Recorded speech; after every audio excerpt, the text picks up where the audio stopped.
आइए जानते हैं आज की देश और दुनिया की सबसे महत्वपूर्ण और ताज़ा खबरों पर नज़र डालते हैं। पर अभी तक आपने इस वीडियो को लाइक नहीं किया तो लाइक कर दीजिए।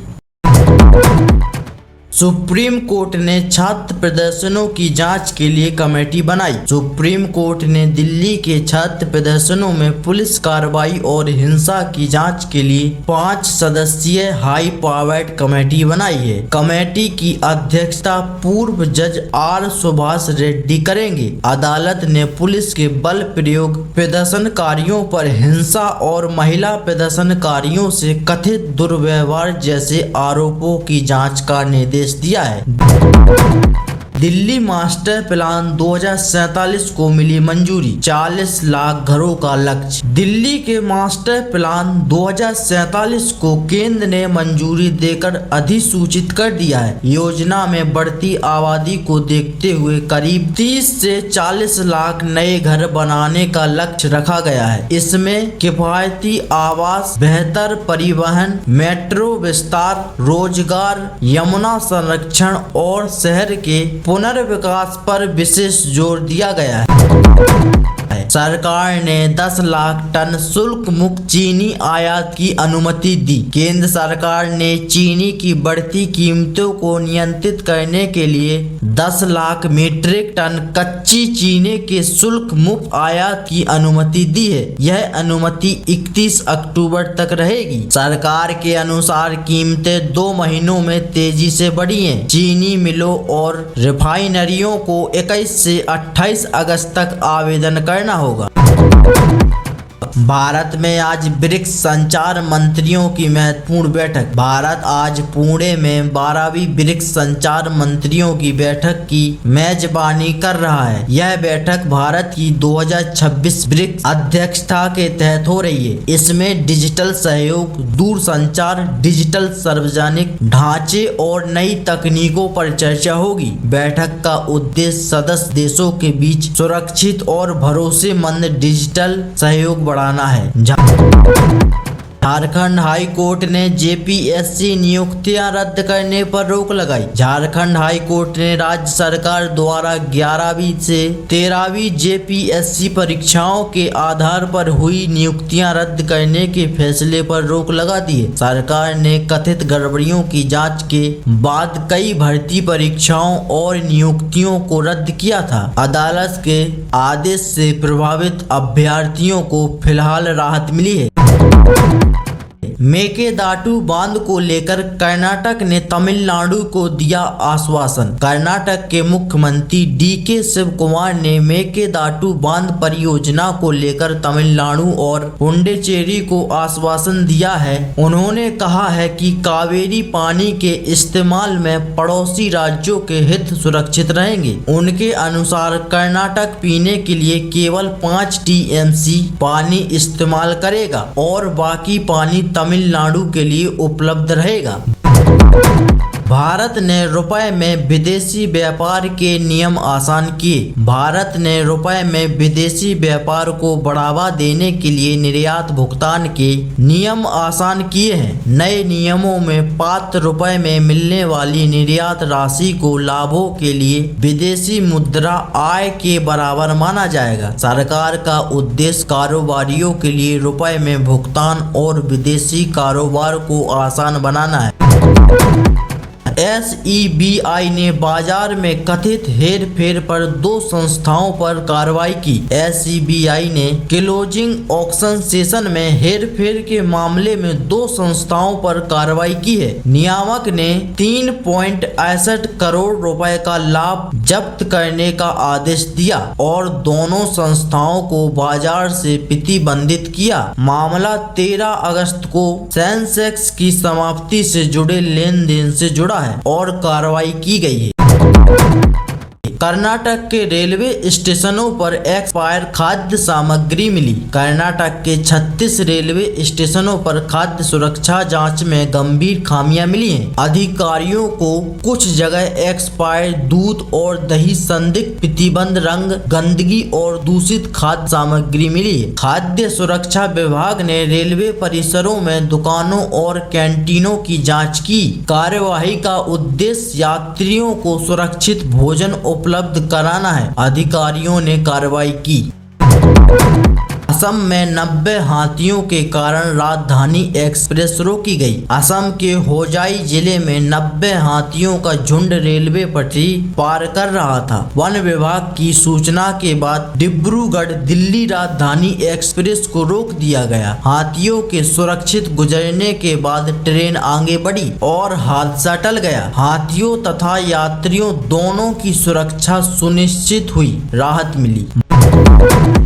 भारतीय छात्रों को गूगल AI प्लस का 1 साल मुफ्त मिलेगा। गूगल ने भारत के पात्र कॉलेज छात्रों के लिए 1 साल का गूगल AI प्लस प्लान मुफ्त देने की घोषणा की है। इसमें जेमिनी आधारित AI सुविधाएं और अतिरिक्त स्टोरेज शामिल है। कंपनी ने छात्रों के लिए पढ़ाई से जुड़े नए AI टूल भी पेश किए हैं। पात्रता और ऑफर की शर्तें लागू रहेंगी। भारत अर्जेंटीना में लिथियम उत्पादन की तैयारी कर रहा है। भारत ने 2026 में सौर ऊर्जा क्षमता बढ़ाने की दिशा में तेज रफ्तार बनाए रखी है, लेकिन घरेलू सोलर सेल की कमी चुनौती बनी हुई है। अनुमानों के अनुसार इस साल भारत में रिकॉर्ड और क्षमता जुड़ सकती है। निर्माता उत्पादन बढ़ा रहे हैं, जिससे आगे सेल की कमी कम होने की उम्मीद है। अमेरिका ने हिजबुल्लाह पर नए प्रतिबंध लगाए। अमेरिका ने लेबनान के हिजबुल्लाह पर नए प्रतिबंध लगाने की घोषणा की है। अमेरिकी कदम का उद्देश्य संगठन के ईरानी सरकार से संबंधों को लेकर दबाव बढ़ाना है। यह कार्रवाई अमेरिका ईरान तनाव और मध्य पूर्व की सुरक्षा स्थिति के बीच हुई है। प्रतिबंधों का असर संगठन से जुड़े वित्तीय नेटवर्क पर पड़ सकता है। उत्तर कोरिया ने करीब 10 बैलिस्टिक मिसाइलें दागी। उत्तर कोरिया ने दक्षिण कोरिया के अनुसार करीब 10 कम दूरी की बैलिस्टिक मिसाइलें समुद्र की ओर दागी। यह कार्रवाई अमेरिका और दक्षिण कोरिया के सैन्य अभ्यासों का दायरा घटाए जाने के बाद हुई। वॉशिंगटन और सियोल ने वार्षिक अभ्यास की अवधि 11 दिनों से घटाकर 5 दिन करने की घोषणा की है। ट्रंप बोले, किम जोंग उन ने संपर्क के प्रयास का जवाब दिया। अमेरिकी राष्ट्रपति डोनाल्ड ट्रंप ने कहा है कि उत्तर कोरिया के नेता किम जोंग उन ने उनके संपर्क के प्रयासों का जवाब दिया है। इससे दोनों नेताओं के बीच संवाद की चर्चा तेज हुई है। हालांकि उत्तर कोरिया की ओर से अलग अलग संकेत मिले हैं, इसलिए किसी औपचारिक बैठक की पुष्टि नहीं हुई है। एवरग्रांडे के संस्थापक को चीन में उम्र कैद की सजा। चीन की अदालत ने एवरग्रांडे के संस्थापक हुई कायान को उम्र कैद की सजा सुनाई है। उन पर धन जुटाने में धोखाधड़ी, धन के गलत इस्तेमाल, अवैध ऋण और प्रतिभूति धोखाधड़ी समेत कई आरोप थे। एवरग्रांडे के पतन ने चीन के संपत्ति क्षेत्र में बड़ा संकट पैदा किया था और कंपनी पर भारी देनदारियां थीं।